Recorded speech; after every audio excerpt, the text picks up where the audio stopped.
What's up, everybody? Today what we're going to do is we're going to install WordPress on a Amazon Web Services EC2 instance, but using Amazon's new EC2 instance service called Lightsail. Lightsail is basically a more friendly, intuitive platform to create EC2 instances that are basically a fixed monthly fee. Really easy to use. Really easy to set up, and I'm just going to walk you through that real quick right here. So what you want to do is you want to go to Services,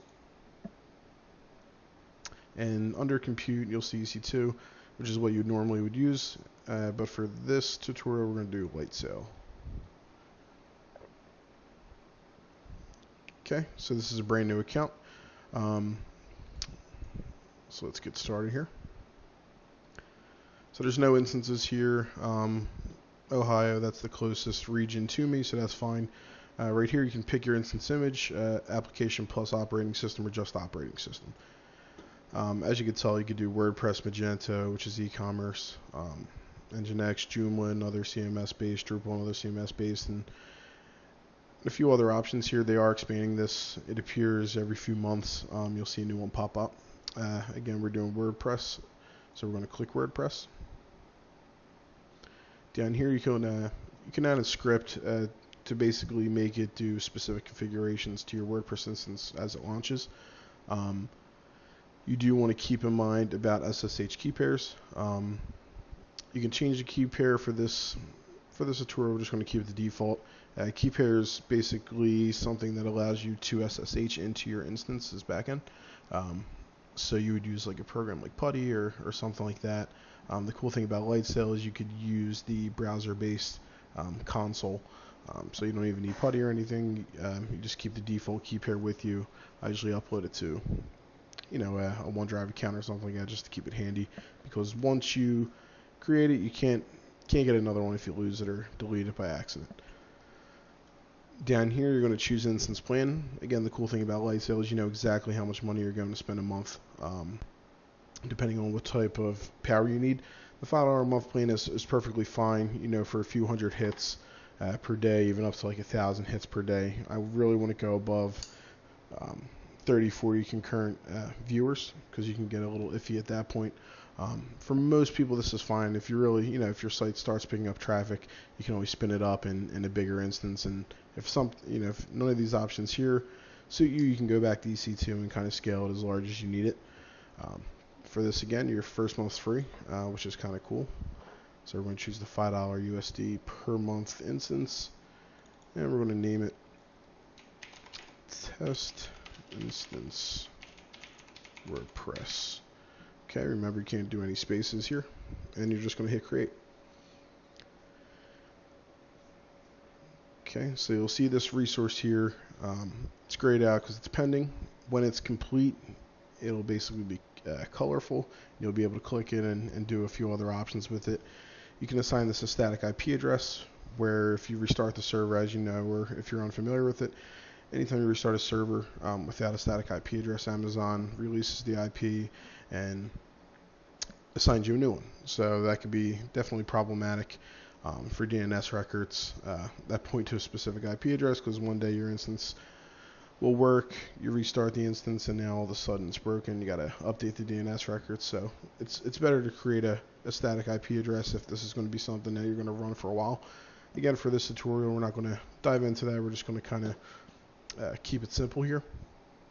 So now another thing to mention, all of the WordPress images, or most of the WordPress images, the good ones, they're ran by a company called Bitnami. Bitnami creates the images, uploads them, keeps them updated as new WordPress versions come out, and I've been using it now for a couple of years, and they definitely have the best image that I've used. Really don't have any issues with my sites at all.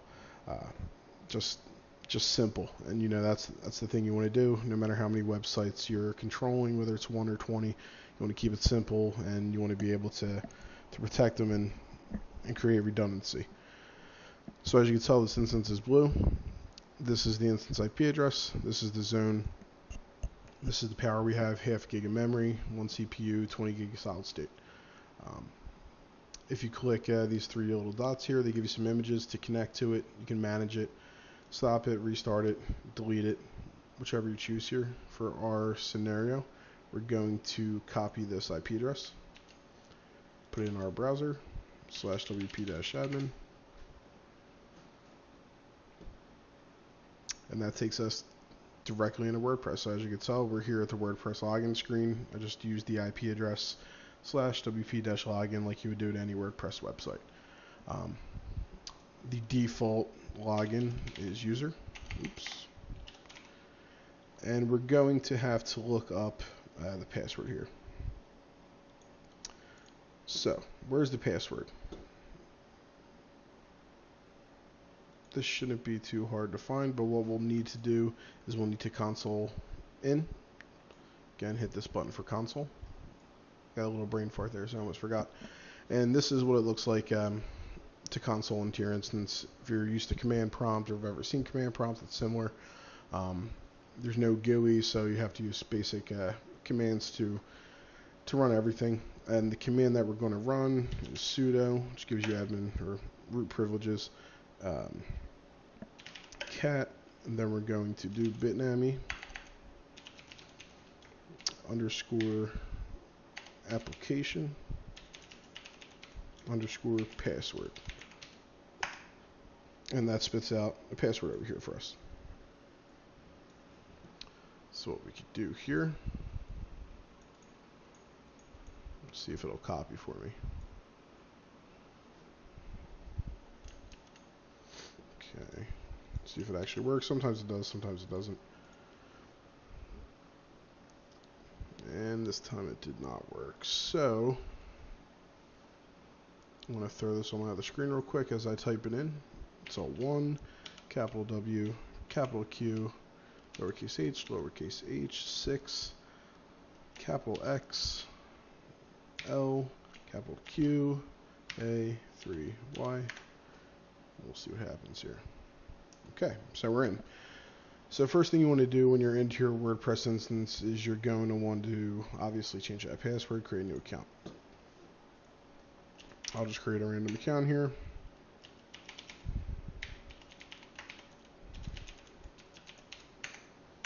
Don't worry about that.